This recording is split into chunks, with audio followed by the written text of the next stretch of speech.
Welcome back, everyone. This is the Study for the Bar in Your Car podcast. We're your hosts, Claude and Ma.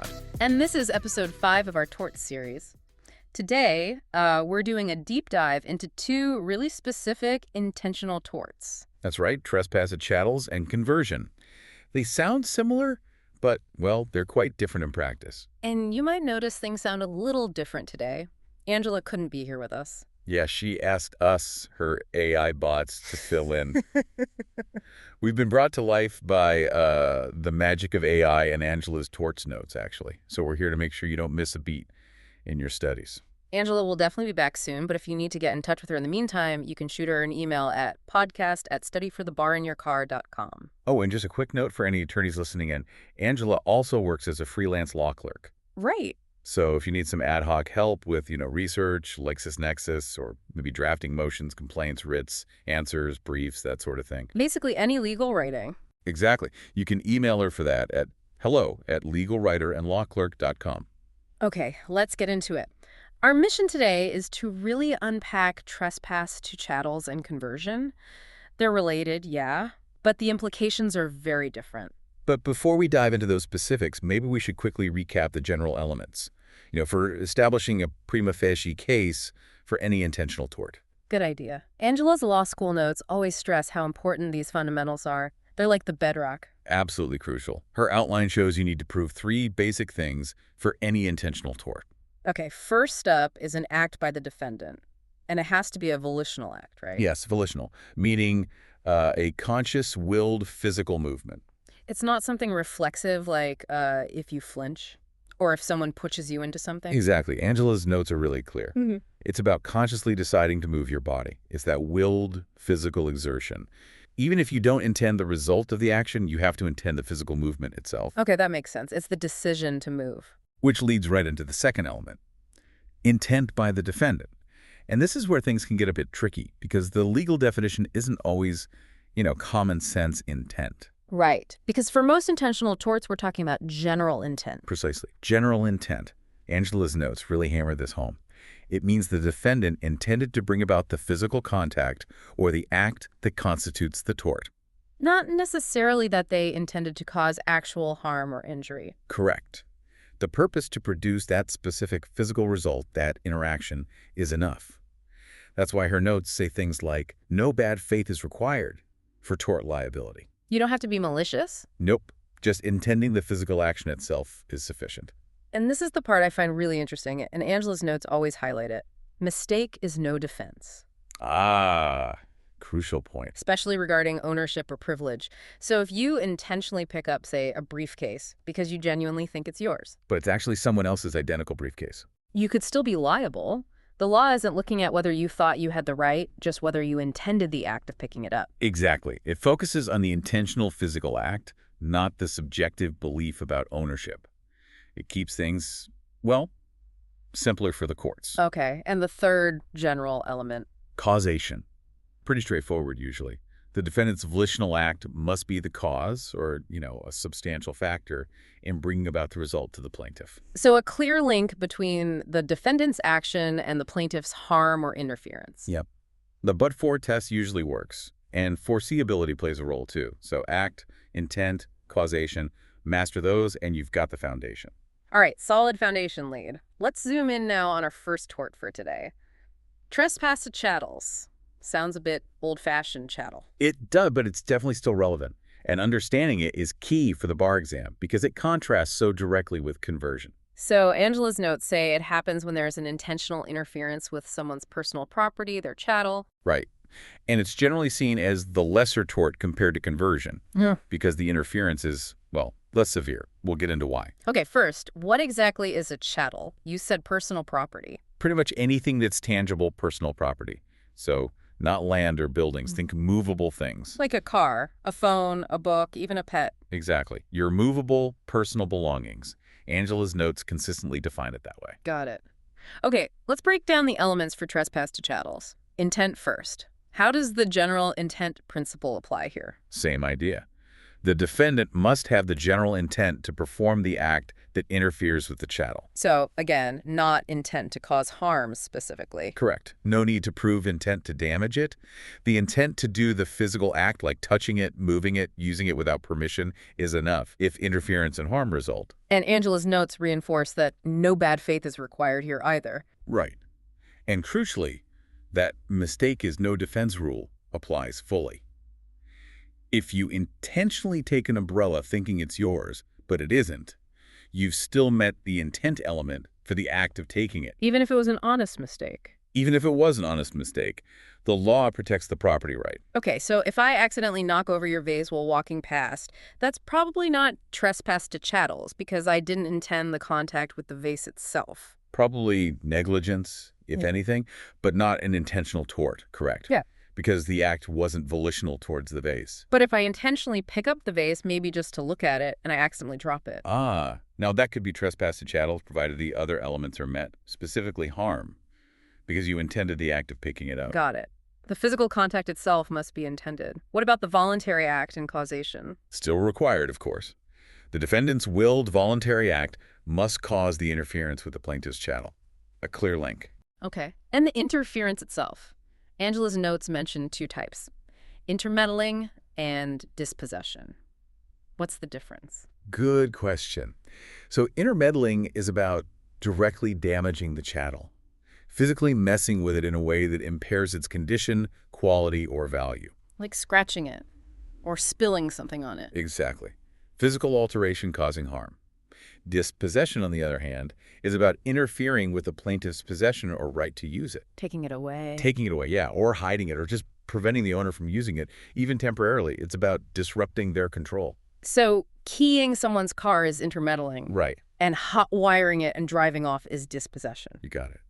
Although driving off might quickly escalate to conversion, but yes, taking possession is dispossession. Okay, now here's the big one. The thing Angela's notes really seem to stress for trespass to chattels, the harm requirement. Absolutely critical. Yeah. This is probably the single biggest differentiator for this tort on the bar exam, unlike some other intentional torts like trespass to land. Where just stepping on the land is technically enough. Exactly. For trespass to chattels, actual damages are required. Angela's notes are crystal clear. You generally can't recover for harmless intermeddling. So if I just pick up your pen, fiddle with it for a second, and put it back down undamaged, and you weren't about to use it, no claim. Generally, no claim. The law isn't concerned with utterly trivial interactions. There has to be some tangible harm. And how does that harm show up? What counts as actual damages? Well, several ways. It could be loss of use. The plaintiff couldn't use their property for a significant time. Like if someone took your work tools for a day. Right. Or it could be impairment, actual physical damage that reduces the chattel's value, quality, or condition. A dent, a scratch, a crack. Okay. It could also be measured by the cost of repair. Or if the item generates income, like a rental car, the harm could be its rental value for the period it was unavailable. So actual measurable loss. Yes. And Angela's notes reference Rule 1852, which explicitly says, intentional intermeddling constitutes a trespass only if the chattel is harmed or the possessor is deprived of its use or suffers bodily harm. Harmless intermeddling is not trespass. That rule really nails it down. It stops people suing over every little touch. Exactly. It keeps the courts focused on actual injuries. Okay, so that's trespass to chattels, intentional interference causing actual harm. Now let's shift gears to conversion. The forced sale tort, as Angela's outline calls it. That sounds way more serious. It is. Conversion is defined as an intentional exercise of dominion or control over a chattel that so seriously interferes with the owner's right to control it, So seriously that that the actor may justly be required to pay the full value of the chattel. Okay. Yeah. So the interference isn't just minor damage or temporary use. It's like you've basically taken over the item. Precisely. The law essentially says your interference was so bad you basically bought it, hence the forced sale. So what makes the interference serious enough? That seems like the key difference. It is. And like trespass to chattels, it's an intentional tort. You need the intent to do the act that constitutes the interference. But again, not necessarily intent to do something bad or criminal. Correct. No ill intent needed. Just the intent to perform the interfering act itself. And crucially, mistake as to ownership is still no defense. If you intentionally sell something you thought was yours but wasn't, that's still conversion if the interference is serious enough. Exactly. The focus remains on the intentional act of exercising dominion or control. And causation is still required. Yep. The defendant's act must be a substantial factor in causing that serious interference with the plaintiff's rights. And it applies to chattels, personal property. Primarily tangible personal property, yes. But Angela's notes mention it can also apply to certain tangibles that have been merged into a physical document. Like a stock certificate or a promissory note. Exactly. The physical document representing the intangible right can be converted. Okay, back to the big question. How do courts decide if the interference is serious enough for conversion versus just trespass to chattels? Angela's notes list factors, right? They do, and these are really important for analysis. It's not always a bright line, so courts look at several things to gauge the seriousness. Like what? Okay, first, the extent and duration of the actor's control. Was it brief, or did they keep it for a long time, use it a lot? Makes sense. Longer control seems more serious. Second, the actor's intent to assert a right, inconsistent with the owner's. Did they act like they owned it? Try to sell it? That shows a serious disregard for the real owner's rights. Okay. Third, the actor's good faith. Now, mistake isn't a defense, but whether the person acted in good faith or, knew they were doing wrong can influence the perception of seriousness. Interesting. So it doesn't excuse it, but it might affect how bad it looks. Sort of, yeah.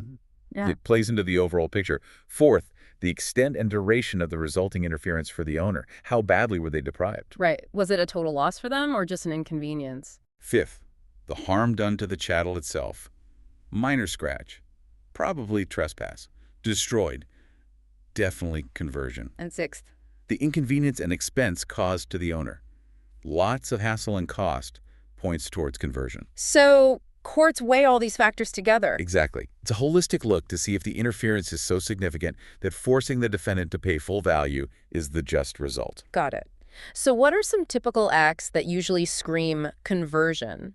Angela's notes have a list, I think. They do. These are the classic scenarios. Like theft? Yep. Wrongful acquisition, stealing it. Also wrongful transfer, selling property that isn't yours. What about just keeping something you were supposed to return? That's wrongful detention. Refusing to give it back after the owner demands it. Okay. Then there's substantially changing the chattel, like turning someone's lumber into a sculpture without permission. Fundamentally altering it. Right. Or severely damaging or destroying it. Yeah. Or misusing it in a way that's completely outside any permission given. Like borrowing a car for an hour and taking it on a joyride that wrecks it. Perfect example. And finally, anything resulting in permanent deprivation, losing it, destroying it, making it disappear. All these show that serious level of interference. Which brings us to damages. If it's a forced sale, the damages should reflect that, right? Full value. Precisely. The standard measure is the fair market value of the chattel at the time of conversion. Not its value now, but its value when the defendant converted it. Exactly. That's the core of the forced sale. If the item was worth $5,000 when they took it, but it's only worth $2,000 now, the plaintiff gets the full $5,000. Wow. So the defendant bears the risk of any depreciation or damage after they converted it. Correct. The law basically says you bought it at its value, then deal with the consequences. It makes the plaintiff whole as of the moment their rights were severely violated. That's a powerful remedy. But what if the plaintiff just wants their specific item back?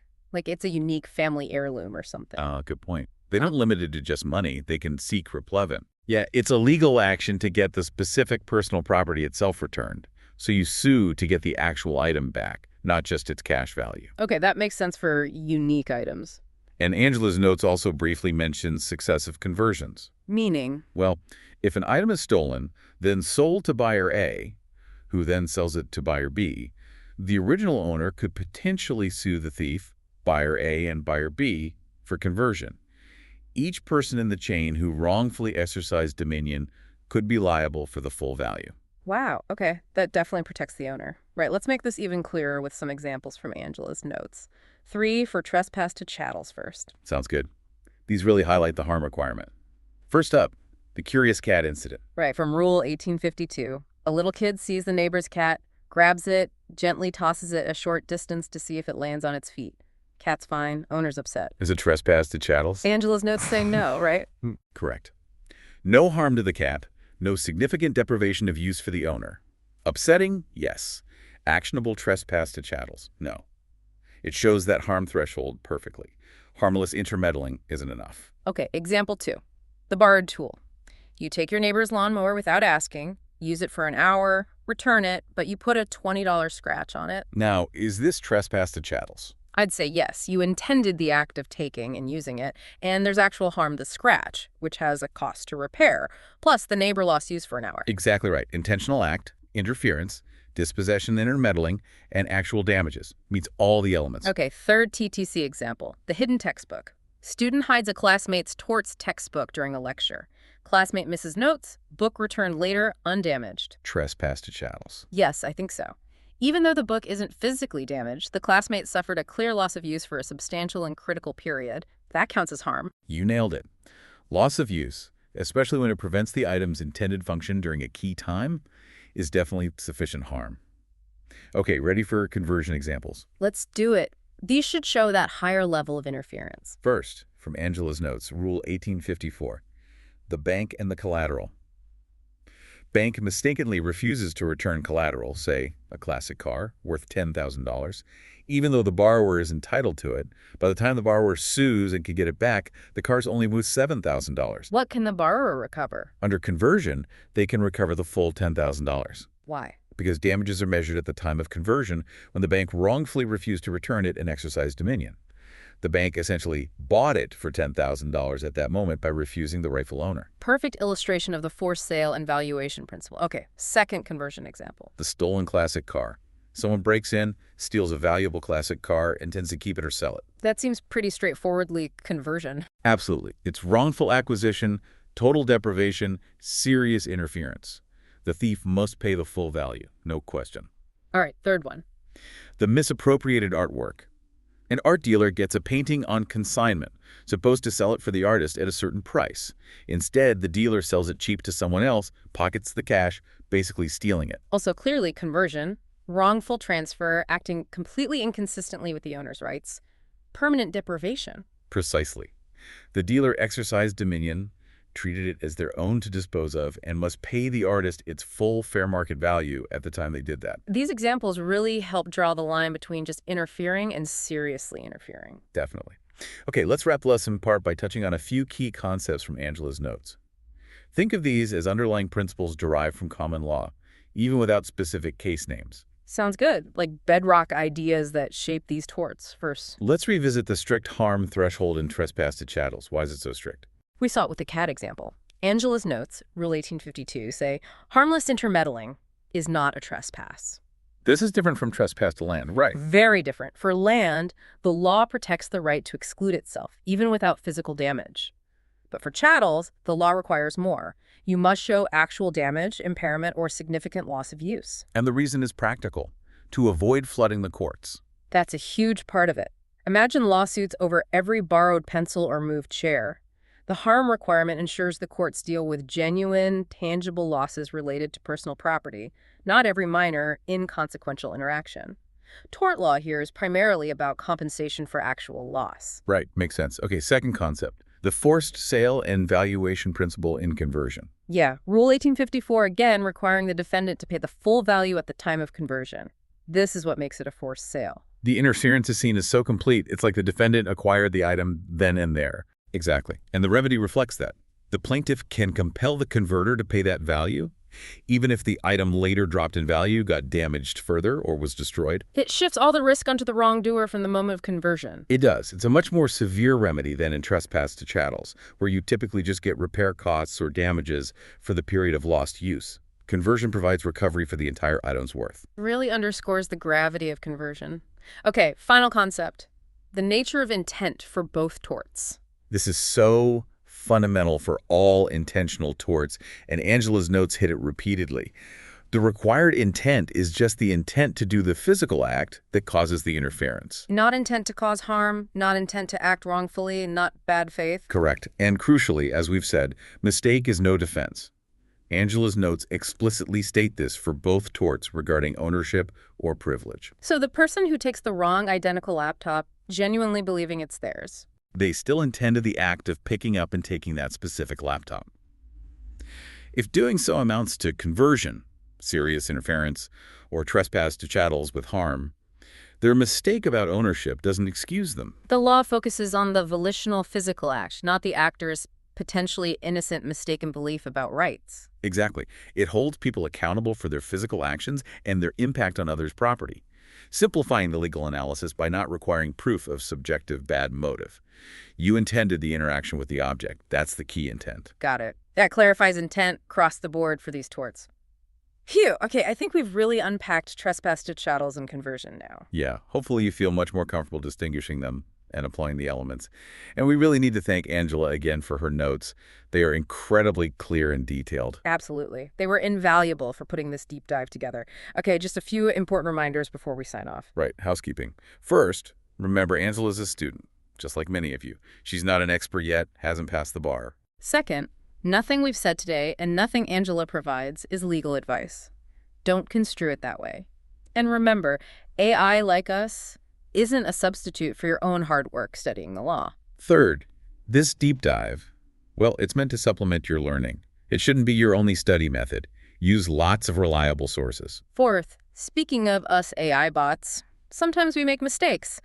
Angela does her best to catch errors, but, nothing's perfect. Always double-check things. And most importantly, if you are listening in your car, please be safe. Your focus needs to be on the road. Seriously. If digging into tort law details is distracting you from driving safely, hit pause. Listen later. You definitely don't want to cause a tort while listening to torts. Could have said it better myself. Okay, quick reminder on contact info for general podcast questions for Angela. It's podcast@studyforthebarinyourcar.com. And for attorneys looking for freelance law clerk help, that's hello@legalwriterandlawclerk.com. All right. I suppose it's time. It is tradition. Time for our cheesy torts joke of the deep dive. Oh, boy. Okay, lay it on me. Why did the man get sued for hugging his neighbor's dog without permission? AI simulation of a weary sigh. I don't know. Why did he get sued for hugging the dog? Because it was a clear case of trespass to Chattels. The AI simulation of a groan. Oh. Oh, well. Okay, that's certainly a joke. This is Claude and Ma, your AI bots, signing off. We'll see you on the next deep dive. We'll be tackling defenses to intentional torts then. Goodbye, and thank you for joining us. Goodbye, and thank you.